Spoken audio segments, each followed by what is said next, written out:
Hello everyone, I am Tacit, and today I'm going to be going over the Gems of War Queen of the Stoneage event, in which the Doomed Gargoyle is added to the game. So this week, we finally have Tower of Doom again.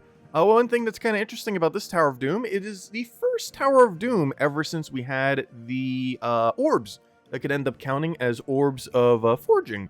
Meaning that Doom events are now technically less needed than they were in the past. You can still get the guaranteed weapon from them.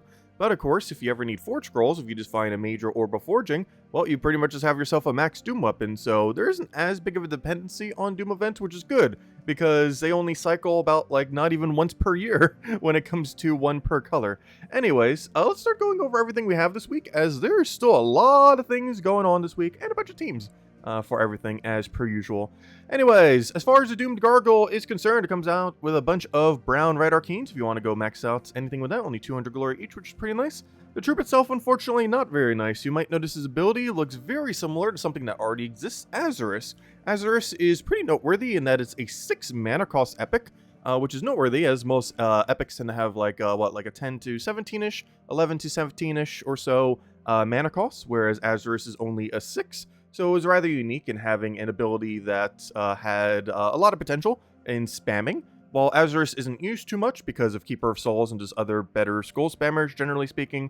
This one is going to be used even less.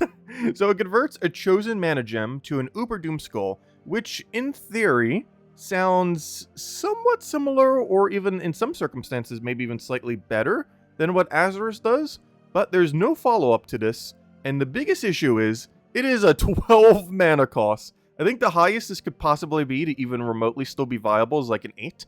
And to have 12 with no link. Like it doesn't even have like Born of Stone plus like Brown Link or something. So you can at least have like the chance of getting like a gem and getting extra mana on that gem. But no, the only thing it really has is a 50% reduction. But yeah, it is really, really bad. There's no context you would ever use this over Azurus. And Azurus was already in steep competition for like every other skull spammer in the game for, you know, those skull spammers being better than it. So there just really isn't much of a point in using this. You're just 3 mana costs off of a Keeper of Souls at that point. You might as well just use Keeper of Souls if you're looking for a similar mechanic to convert something into a skull. While, of course, that will do way more than just 1. While Uber Doom Skull does, of course, do to 10 damage and the whole, like, 5x5 without the corners, it's not going to be enough to make up for the fact there's no follow-up, and such a gigantic mana cost to end up getting it out in the first place.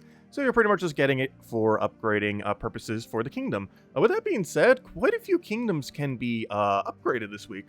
2 of the more noteworthy ones are Zhul'kari and Nexus. So with Nexus, of course, we have the actual event going for it, so it does end up reaching 16 stars.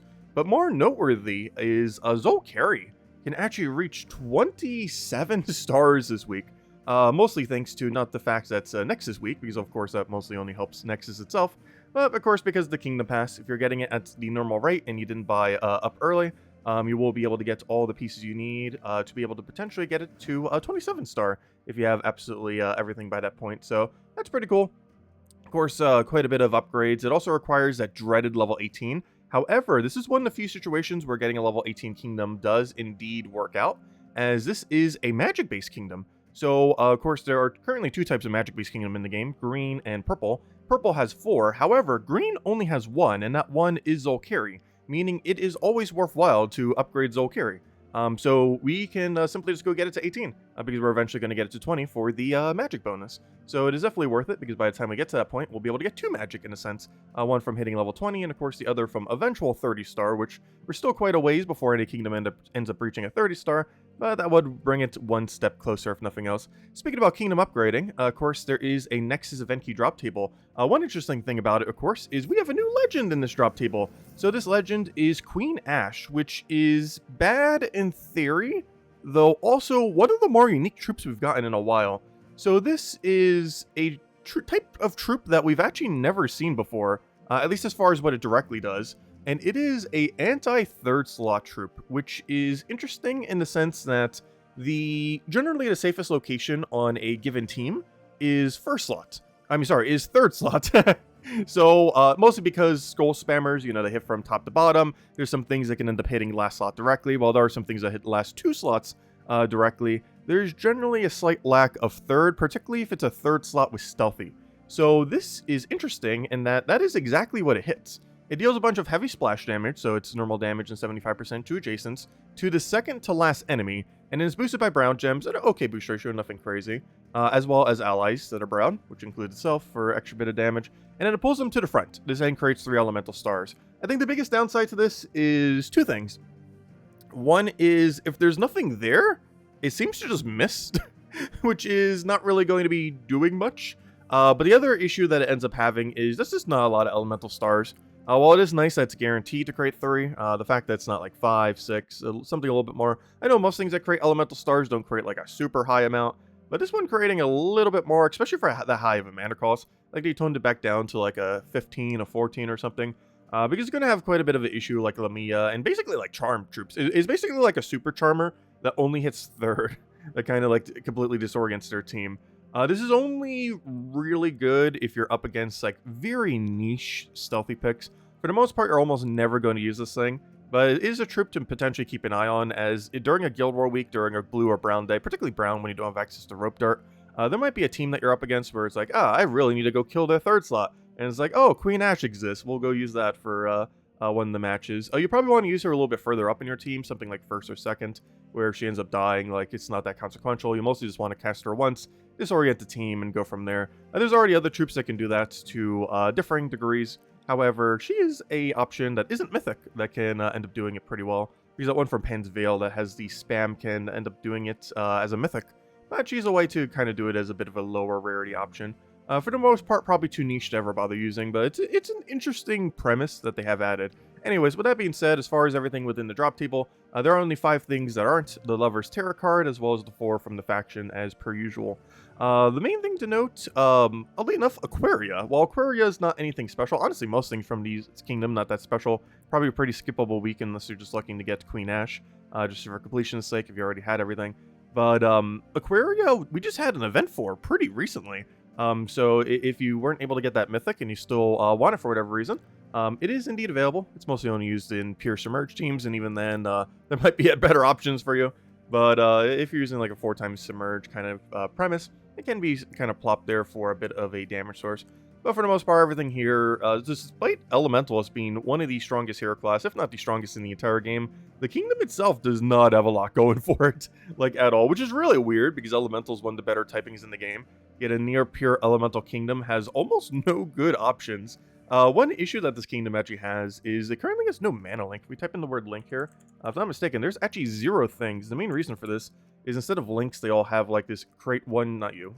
They create like, not you either. I will eventually find one that has the mechanic. Like they have this like create a gem at start of turn mechanic, which in theory could be good, but you know, just like 1 or 2 of them isn't really going to do much on a given turn in most situations. And compared to a mana link, you're just going to get more consistent mana from something like that compared to the gem spawn. Anyways, that's Nexus. So, next order of business. As far as guild events, of course, as we mentioned earlier, we got the good old Tower of Doom.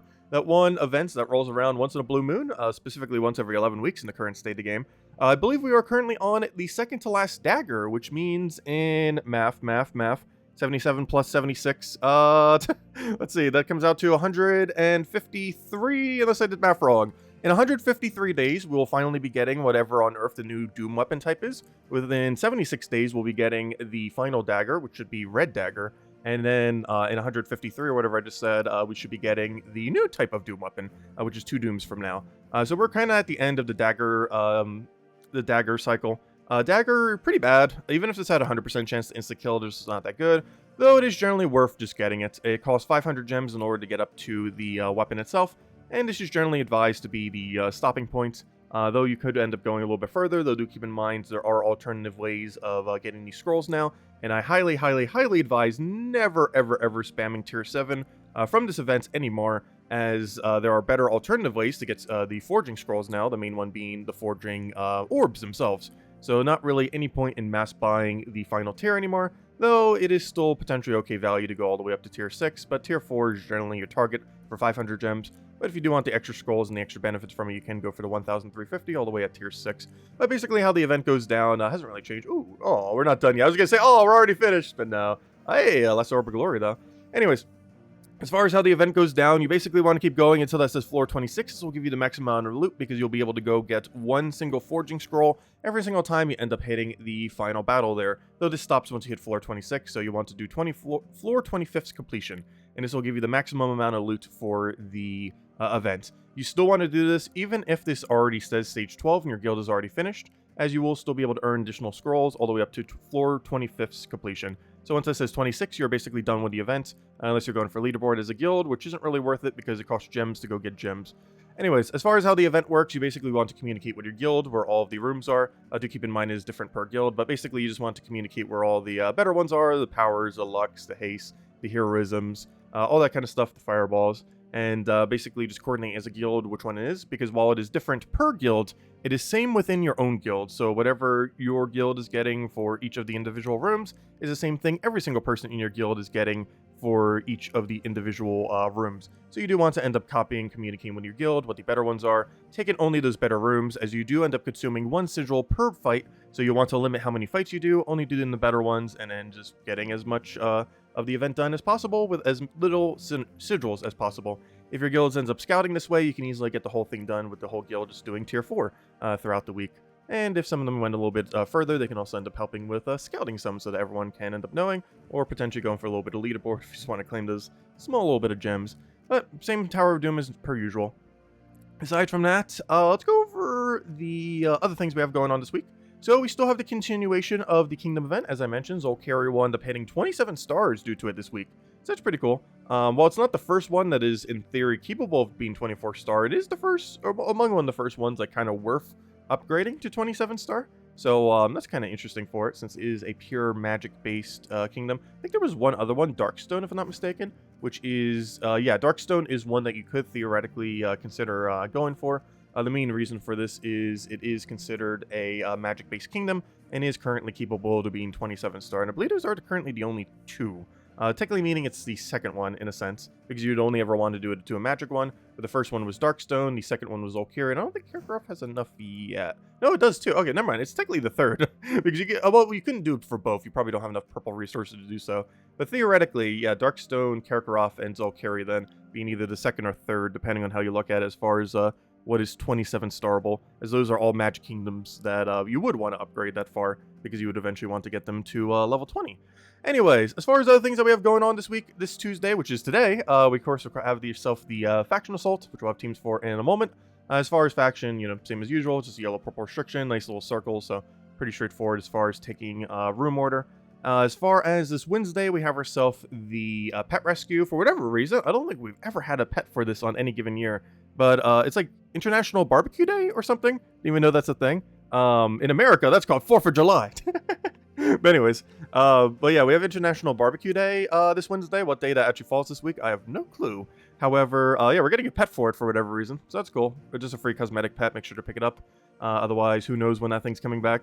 Thursday, we have Elemental class event, which is if you somehow haven't gotten that to level 100, it is essentially the best class in the entire game. Make sure to do so. Well, don't like mass buy gems, that might not be worth it. Or, you know, don't mass buy EXP, as it's pretty expensive. However, definitely like get more progress towards maxing elementals, as it is one of the best utilities you could possibly have, and it's very beneficial to make sure that you have all the way at level 100. While it does get a lot of value simply from being fully traded, due to its final trait being like 80% of its value, it gets a lot more going all the way to 100. Anyways, aside from that, this Friday we're going to be having an invasion event. The invasion event is for Wild Folk. It comes with a Wild Folk, I believe, explodey weapon.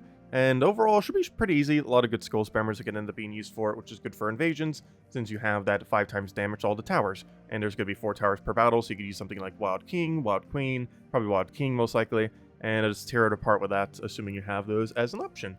Anyways, other than that, let's go start getting into Soulforge. So, as far as Soulforge is concerned, we do have, let's see. We do have ourselves Wild Queen, so if you do want to pick that up for the weekend event, you do have that. While Wild King is more advised, you have access to crafting this. It's also used occasionally in Guild Wars. It can be ran for green, purple, or brown Guild War Day. While I have stopped using this due to if it misses, it backfires so ridiculously hard. If it doesn't miss, you can get like 9,600 plus scores, so it's a high risk, high reward kind of Guild War option that I've definitely used a bit less, but is still very strong for bringing into Guild Wars. We have Great King, which great utility troop. It has the capability of silencing, mana draining, and freezing a bunch of enemies while hitting them for pretty hefty true damage.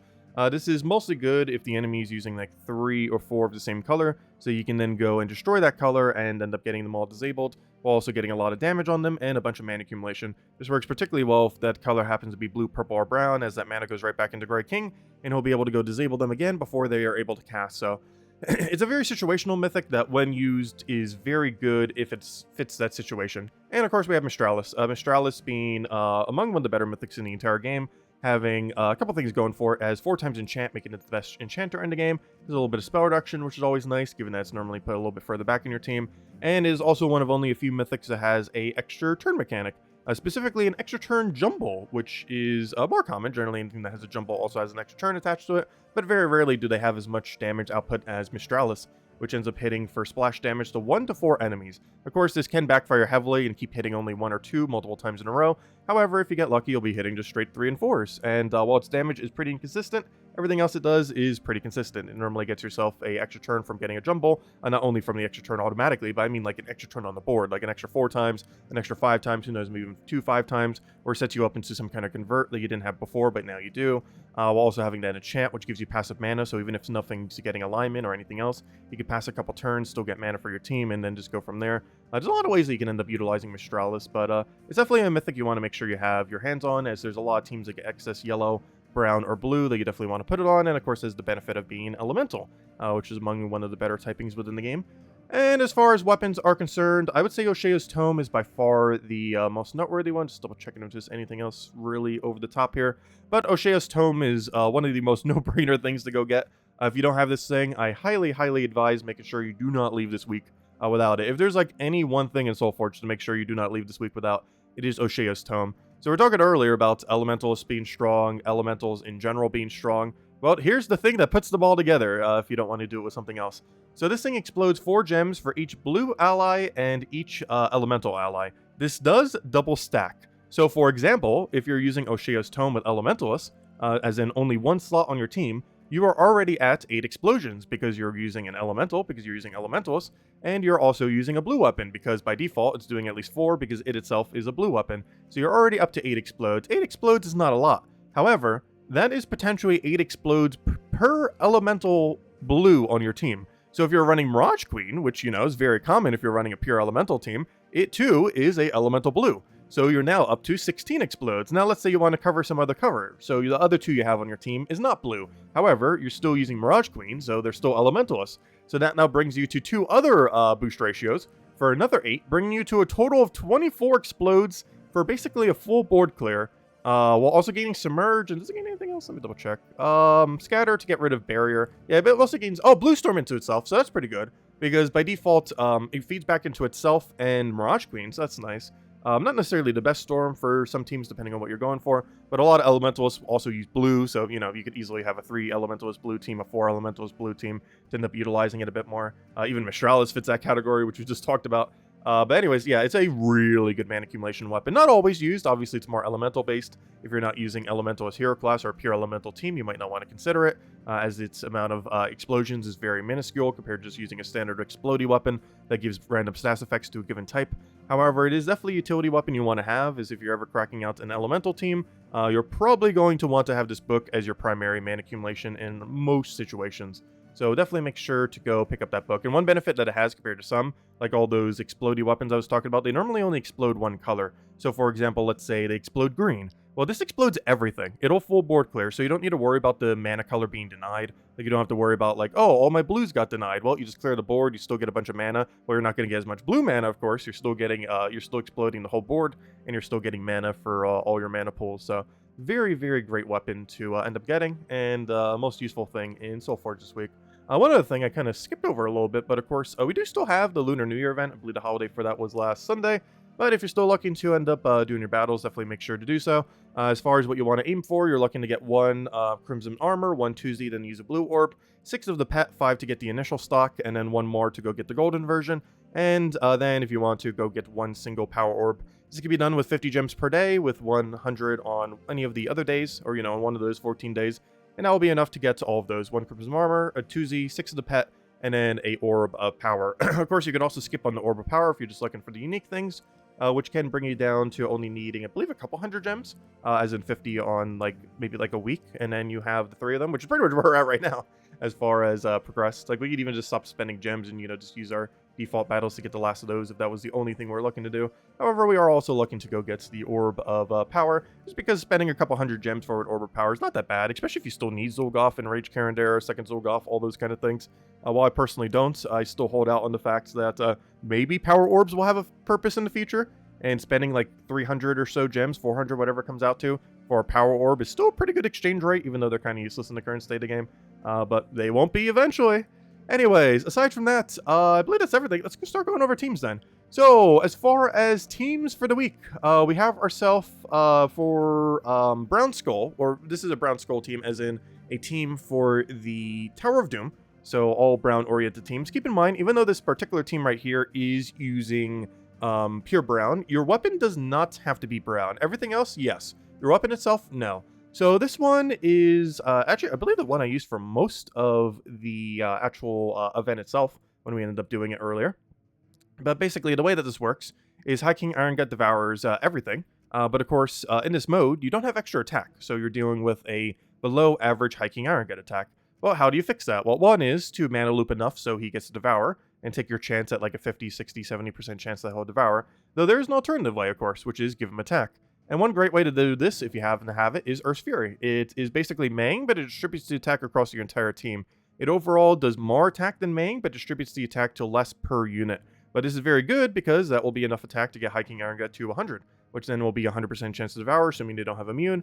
And that's pretty much the premise then. You High King Iron Gut devour everything that can be devoured, Angry Mobs all your mana accumulation, as well as the rare situation where High King Iron Gut might die, you have a backup plan as well. This is just for the initial cast in order to make sure that you get a attack buff on it. And it might seem weird having it block this much, but it does indeed get mana. Angry Mob just creates that much mana that it's not much of an issue. And Keeper of Souls is just here for connecting all the skulls, so you can go and end up getting your value out of the high attack that you're going to have from High King Iron Gut, not just from the Mang, or Earth's Fury, I mean, doing its thing, but also from all the attack that it accumulates from doing all of its devours. So it ends up working out pretty well and can kill pretty quickly. One really funny one that we can run is Chalcedony, something we weren't able to do in the last one that we had, the Brown Tower of Doom, as it did not exist at the time. But we do have access to Chalcedony spamming. You can kind of cycle that in any way you kind of want. This was a kind of a joke team with double Iron Hawk, but hey, it worked pretty well. But you could, of course, just put an AoE there. You could put Brown Dragon if you had one. You could put Diamantia if you had one. We'll eventually get it. We are 21 dragons in without getting one. We will eventually get the Brown and Diamantia Dragon at some point. Hopefully the patch might do something to make them a little bit easier. Actually, I saw the forum, if any of you want to join the beta. 6.8 beta, they're currently trying to get recruits for it on the forum. You can check the official things there on the official Gems of War forum. But yeah, they are starting up the beta. So that should be happening pretty soon, TM. I believe the patch is coming in like a few weeks or so. Pretty early February, most likely. Anyways, so next we have ourselves Brown AoE team. It's kind of similar to the Red AoE team we showed last week for the, what's it called? The Lunar New Year event, which is still going on this week, of course. So all those teams still applicable from the other video. However, this is basically just the brown version of it. Of course, our weapon is not brown. However, in Tower of Doom, you are allowed to use any colored weapon you want. So you can just use anything. So you just cover for whatever colors you're missing. Next, we have ourselves a Low Rarity team. This just uses Essence of Evil, which you get from 250 wins on Plague Lord Hero class. Plague Lord Hero class is obtained from Darkstone. So you can simply just do that, get 250 wins on it. And it's basically just an Angry Mob Essence of Evil mana accumulation loop, where you have two really decent ways of mana accumulating. You have Essence of Evil to disable whatever the biggest threats are. Do keep in mind that the Doom itself would be immune to all these effects, but everything else would not. So you'd most likely just want to use it on first slot, disable their attack and all that. So you don't have to deal with it, mana accumulate a bunch, and ultimately just win by spamming Gargoyle until they are dead. And that's pretty much the game plan with that. Next we have ourselves the faction, the Nexus, the Umbral Nexus faction. So this is a yellow-purple faction. So you can end up using any kind of teams like that. I believe we showed this one last week, so you can end up going down, of course, the standard Guards Avatar route. Since we don't have access to something like green, we can simply just go the Guards Avatar, Cirquet, and Hadley and use some pretty standard mana accumulation. Pretty similarly, you could just use the High King Iron Gut Zhul'kari combo and just use the Thrall Leprechaun base in order to mana accumulate. This can also be done with anything that you choose on using. Just use Thrall and Leprechaun with 2 good damage sources, and you're pretty much good to go. Like maybe Hero in first slot with like some kind of mythic you have in third, and you can just tear out the entire faction with that. Sphere faction is a nice diverse team of Void Wisp. I actually ran when I did it a little bit more of a unique team. However, one issue I found is because of the Void Wisps, you would normally want like 2 of them, 3 of them. You might as well just go all 4 because they have stealthy. And this is actually a bad trait in this context. So what stealthy does is you cannot be targeted by spells unless there's no other target. And what this basically ends up doing if you're using 2 or 3 Void Wisps is it's going to concentrate the AI's damage to always target, well, 1 or 2 enemies. If you have 3 of them, it'll only target 1 enemy, or 1 of your allies, I should say. And if you have 2 of them, it'll target 2 of your allies. This is going to concentrate their damage, and you don't want this in something like Underworld, because if something dies, well, they don't come back. So one way to actually dodge this, because you do want to use Void Wisp, is just use 4 Void Wisps. This actually cancels out Stealthy, which means you can still have it fully traded and not have the backfiring of it having Stealthy. So you actually kind of need to use 4 just to cancel out its second trait, because there's currently no way to cancel traits. And this would be a situation where it actually would be beneficial, like if we ever had the function to like cancel out a trait. You could end up using like double Void Wisp, the Legend, something else kind of in that kind of combo, and you'd be fine. But the fact that it starts concentrating damage makes it you pretty much only ever want to use 4 Void Wisp in doing this faction. One side benefit that you can do for this is go all in on a purple banner and create a bunch of purple gems per turn. You'd be creating 4 per turn, and you don't have to worry about it matching a 3 and ending your turn, as it's just free mana. So if it ends up taking like a 3 or a double 3, it doesn't end your turn. You simply just get it, and then you just go from there. It also gives you a pretty good chance that you'll get like a 4 times, a 5 times purple, and a 5 times purple is actually full mana, because you're going to have a +2 banner into them. And while they don't have a link, a +2 banner into a 5 times is indeed full mana for a Void Wisp.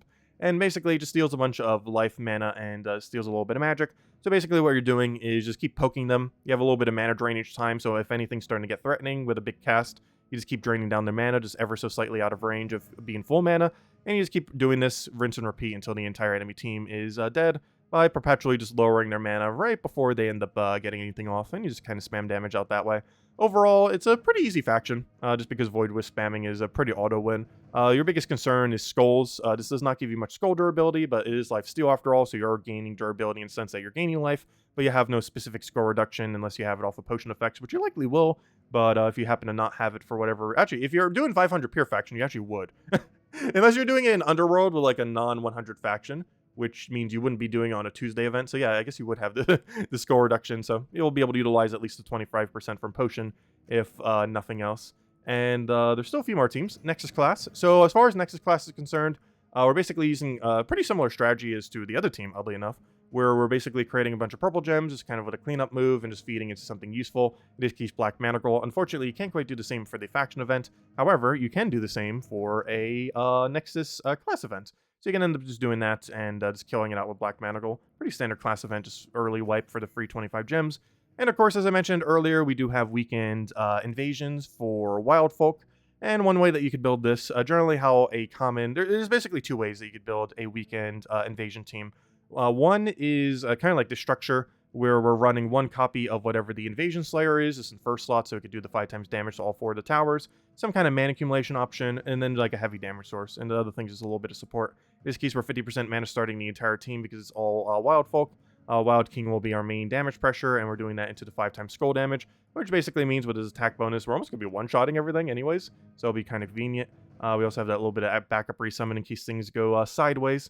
And of course, the other alternative is kind of bring the whole team down, run double of whatever the invasion troop is. Let's say you don't have Wild King or even Wild Queen for that matter, and you don't want to craft it this week in Soulforge, even though it is available. Let's say you're like skipping on both of them, you don't have the higher rarity stuff. You can just double up on the Rubis Tressa, and you're pretty much good to go. You don't even necessarily need the 50% King Salinas off a Legendary. You could literally just run double Rubit Tessa, the new weapon that we're getting this this Friday, which is, I believe, a Explodey Wildfolk weapon. So kind of like what this does, but instead of Pan's Veil, it explodes for Wild Folk. So if you happen to not have this weapon, don't worry, you can just get the one that you get this weekend. And that's basically just your team. Double Rubitessa, the Explodey Wild Folk weapon that comes in this Friday, and then just something, just kind of sit there. And you can just run it that way, if you happen to not have the higher rarity options. But anyways, guys, that's a full rundown on everything that we have going on this week. If you want to see the full Tower of Doom, we did do the entirety of that last night, as far as going through it, just a general strategy for it. Of course, it is one of those events that comes out once in a blue moons, but we didn't go over it like too much right now, but we did go over quite extensively during the the stream itself, as there's quite a bit of components for it, but as long as you're just communicating with your guild, it's relatively straightforward. It's more so the communication part that can be slightly complicated sometimes, as it is the only guild-related event, or really any group event in the game, where it actually requires communication with your guild. I guess to some degree Guild Wars does, but it doesn't require it to the same degree that this event does, where you absolutely have to in order to min-max it, whereas you could technically never talk to your guild and still do perfectly fine with Guild Wars. Anyways, guys, I'll wrap it up for now. Any other questions, feel free to leave in the comment section below. All the teams mentioned in this video will also be down there if you want to go and copy paste any of them. Anyways, thank you all so much for watching. Have a wonderful week, and apparently happy International Barbecue Day whenever that falls this week. Anyways, guys, catch you later. Goodbye.